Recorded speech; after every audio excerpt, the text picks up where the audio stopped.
Convention all week has been divided. This is not a unified party. There's been no enthusiasm or energy in this convention hall. Pundit after pundit has said so. And to have one of their candidates for President of the United States come to the convention and get aggressively, roundly booed on the stage, it's very clear that this is not a party that is going to be ready to lock arms and go into the fall campaign, and we will. Trump was at it again. One of his supporters in the audience called President Obama a Muslim. My friends, what's more important, drawing a contrast with Republicans or arguing about debates? Let's focus on our mission and the task at hand. Enough is enough. What we are saying loudly and clearly is enough is enough. We want a government that represents all of us, not wealthy campaign contributors.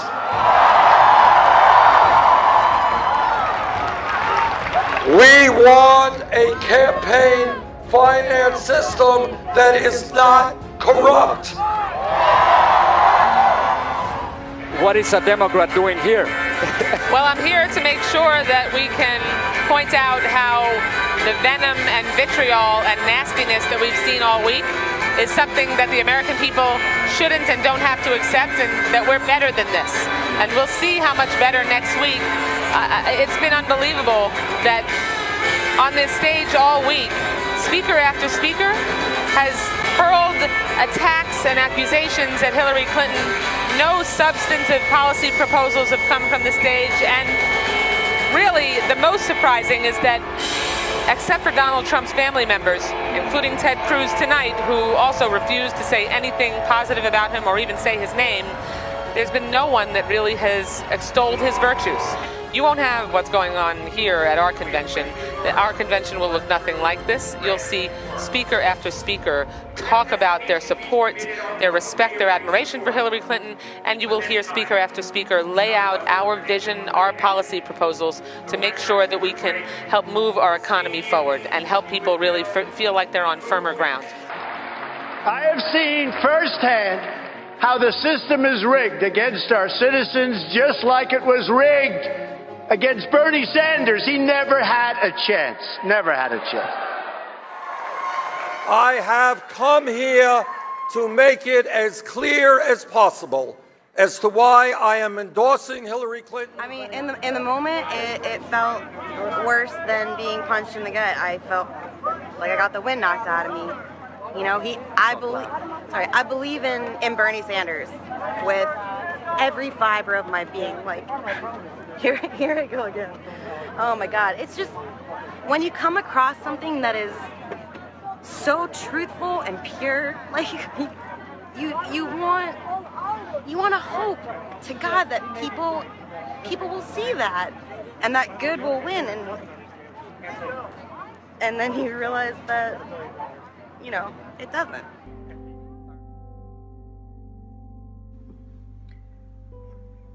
Well, here I am. It's July 20th, 2016. I'm here in the state capital of Vermont, Mount Puryear, and I've had the opportunity to see Bernie Sanders again. I saw him in Baltimore at the Baltimore rally and the DC rally. The DC rally stood right in the stands, met him as well. Cornel West I met. But right here in Mount Puryear, he came by to speak about GMOs. And on the day that I arrived, he was speaking, you know, just like an hour earlier. I missed him then, but caught him later at the annual July 3rd, you know, Independence Day parade. And he wasn't planned, you know, on attending. People didn't know he was going to show up, but he was right there, seemingly out in the open amongst his people, in great spirits. So that was awesome to see. And being in DC to see him was equally inspiring. And Cornel West was there, of course, and he just recently endorsed, for lack of a better word, Jill Stein. And Jill Stein was recently at the capital city's farmers market right here in Montpelier. And I was actually at the farmers market days earlier. Just by happenstance, I did not meet Jill Stein.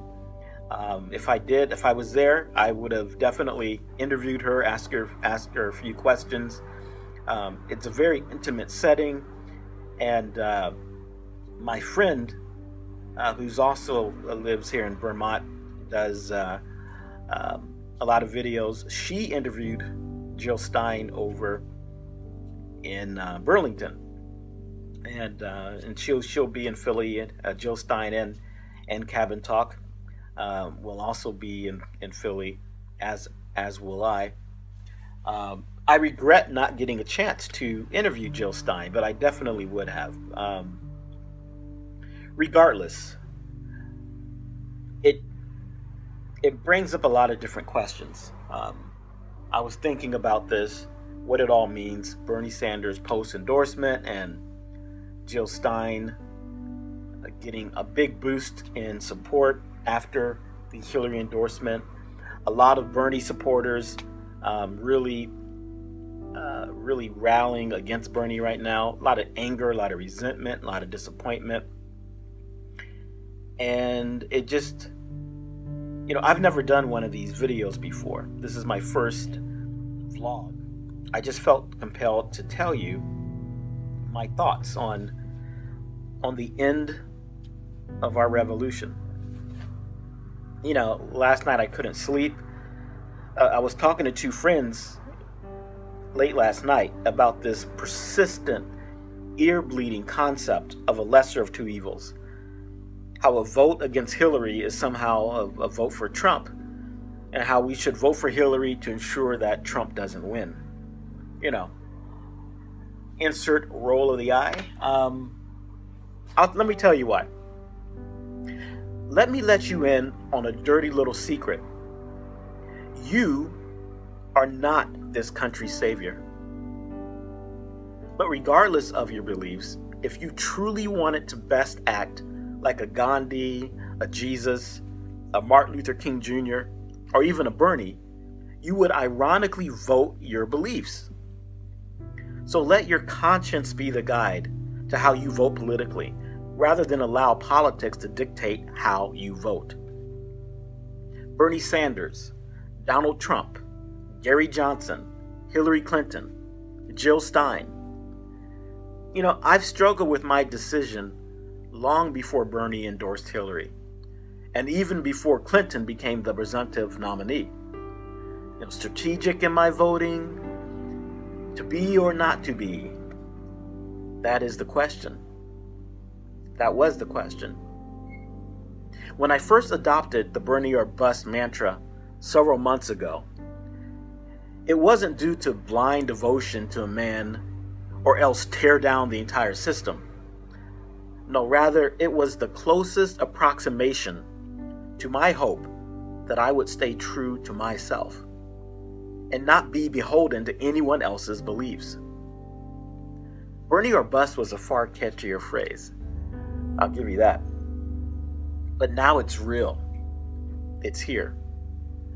That moment where the kids can depart the revolution and go play outside while the adults must make grown-up decisions.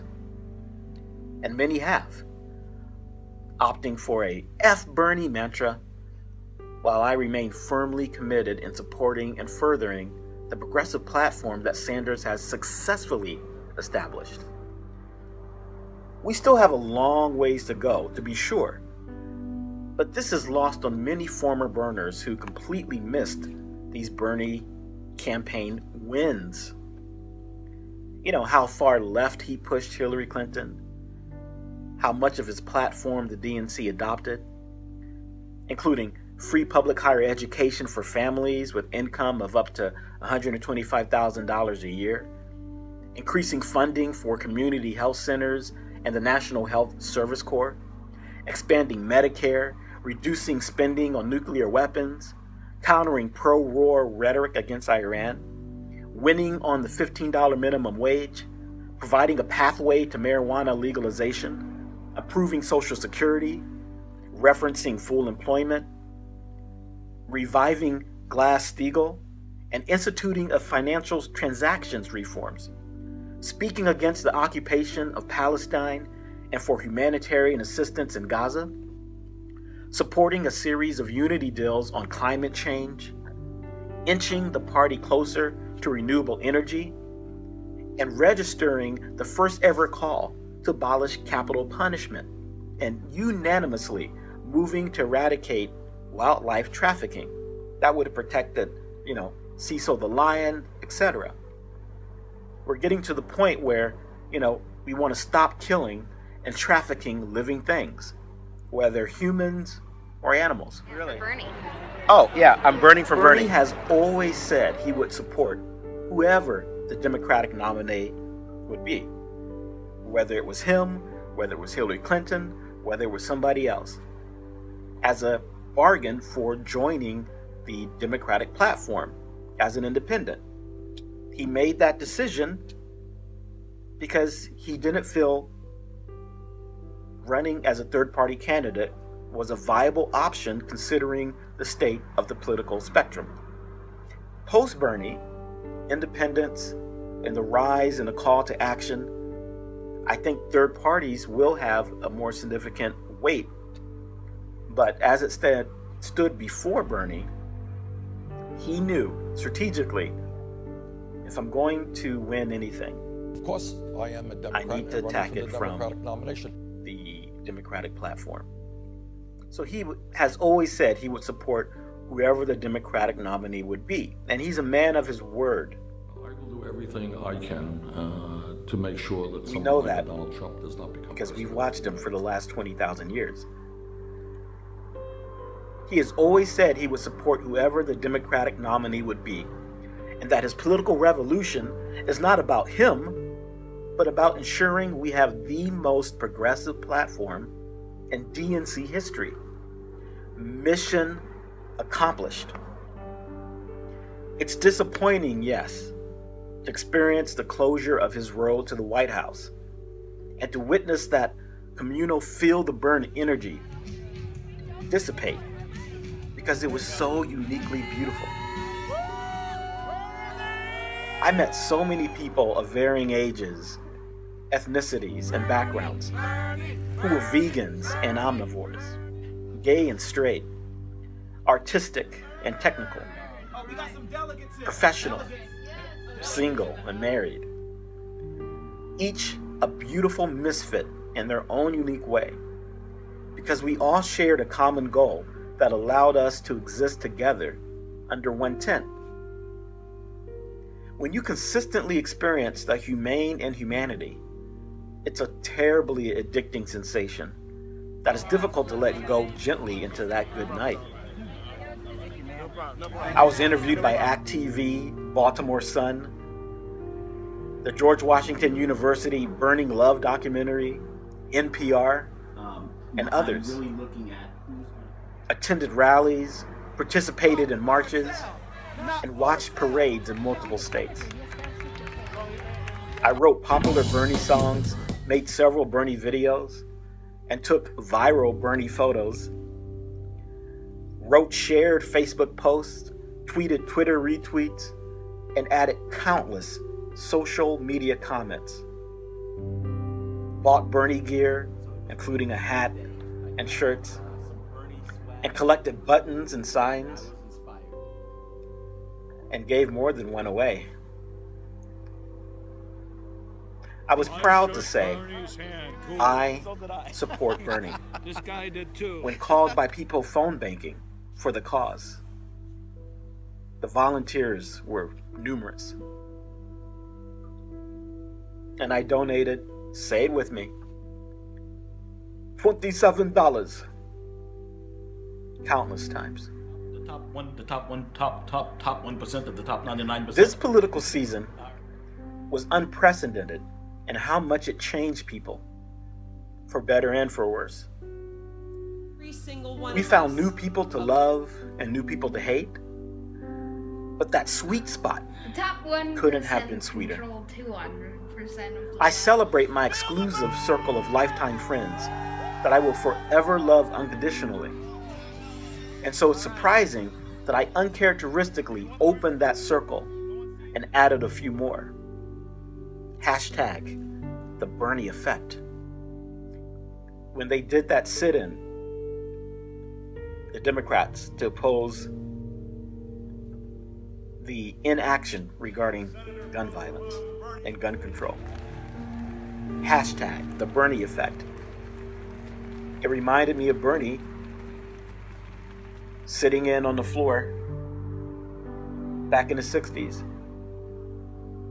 for racial equality, civil rights, before it was cool, as he did so many times in foreign affairs, the Iraq War, gay rights, women's rights, immigration rights, veteran rights. How someone could be so consistently on the right side of history is unimaginable. And he remains on the right side of history. It's always felt that there was little for the other camps to do but to sit and watch, as those campaigns were already bought and paid for. Theirs was a different experience that seemed to not require active participation outside of those directly involved in the political process. But we felt like we were a part of that process, far beyond merely voting. So it is with strange regret that now we are at that juncture in the political road where all anyone cares about regarding burners is how will we vote. If the revolution is over,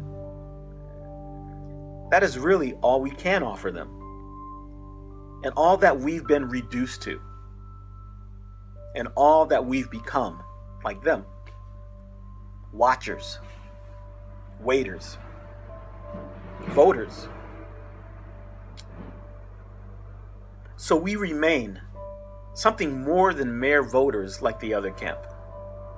We are Bernie. Those who follow Bernie don't follow his lead, they follow ours. Just as the man himself, not the revolution, did for decades. Of the people, by the people, for the people. The people, as Bernie has always said and known, is us, not him. Whether you decide to continue the revolution with a vote or a non-vote, it immediately ends if you suddenly sacrifice your vote. I cannot be and will not be the savior of this entire country by voting against my conscience. I am not its savior. That is an utterly absurd narrative that statistical and common sense wholly rejects. So if I don't accept either candidate, then voting for either only makes me and everything I stand for a total sham. I'm okay with being the type of anti-establishment joke that Bernie has been for decades, but opposed to sacrificing my progressive principles for false understanding of how we as a nation choose a POTUS. The collective burden is not mine alone to right all wrongs, but rather for each of us to individually do the right thing. So if my right thing is voting for neither, and if that puts either Hillary or Trump in office, then the country absolutely gets not only the POTUS it wants, but the POTUS it deserves. F it. I can leave the United States by moving to glorious Portland or Vermont, or to actually leave and go somewhere like Iceland in the worst case scenario. but forcing me to be some sort of made-up savior for the entire nation, just so I can fall in line with the establishment and sacrifice my ideals? No, not going to happen.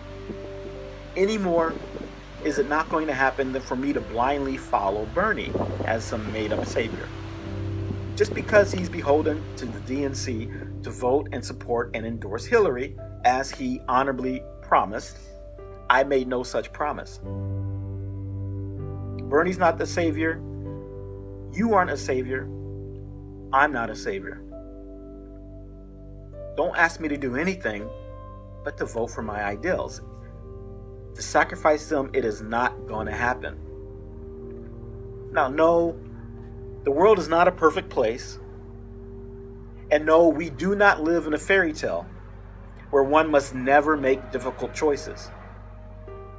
But what the lesser of two evils narrative fails to recognize is that choosing not to support the imperfect world I live in by not voting for either is the more difficult adult choice than blindly choosing whoever is left standing. The lesser of two evils? As a vegan, I don't choose pork over dog, chicken over rabbit, or beef over frog legs at a barbecue. I don't kill innocent animals, period. As an anti-theist, I don't choose Christianity over Islam, Judaism over Hinduism, or Mormonism over Catholicism at church. I don't go to church to worship supernatural gods, period. So as a progressive, I don't choose unkind straights over gays, unkind whites over blacks, unkind males over females, or unkind rich over poor in life. I simply don't support unkind humans, period. When one welcomes everyone based solely on their kindness, forgetting whatever other category or group or division that they're placed in, he or she eliminates everyone else who mistreats them and others. So for people like me, when presented with two evils, there exists no lesser evil than to simply choose neither. And more importantly, there is no worse evil than choosing either. Let me read you something I wrote on April 30th. Just a subset of what I posted in the Bernie is My Hero Facebook group. I wrote, "But why did I donate yet again? Well, I'm very good at arithmetic, and I can count delegates. We are behind today, but you know what? The American Revolutionary War lasted 8 years, 4 months, and 15 days. Its anniversary was a few days ago on April 19th, 1775. The American Revolution was a political upheaval during which colonists in the 13 American colonies rejected the British monarchy and aristocracy, overthrew the authority of Great Britain, and founded the United States of America. I think you can clearly see where I'm going with this. Bernie's devoted his entire life to a revolution of helping his fellow American. The significant results of the American Revolution of 1775 included the expansion of voting rights and liberties over subsequent decades and an elected government that became responsible to the will of the people. Imagine that. You may say I'm a dreamer, but I'm not the only one. I hope someday you'll join us and the world will be as one.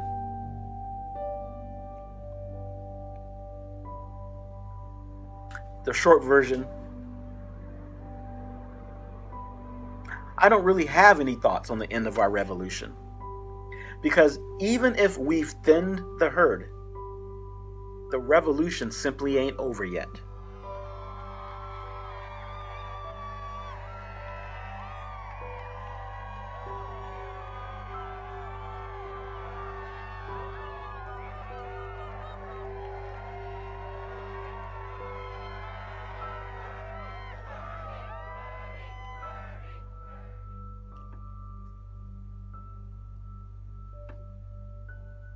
See you in Philly.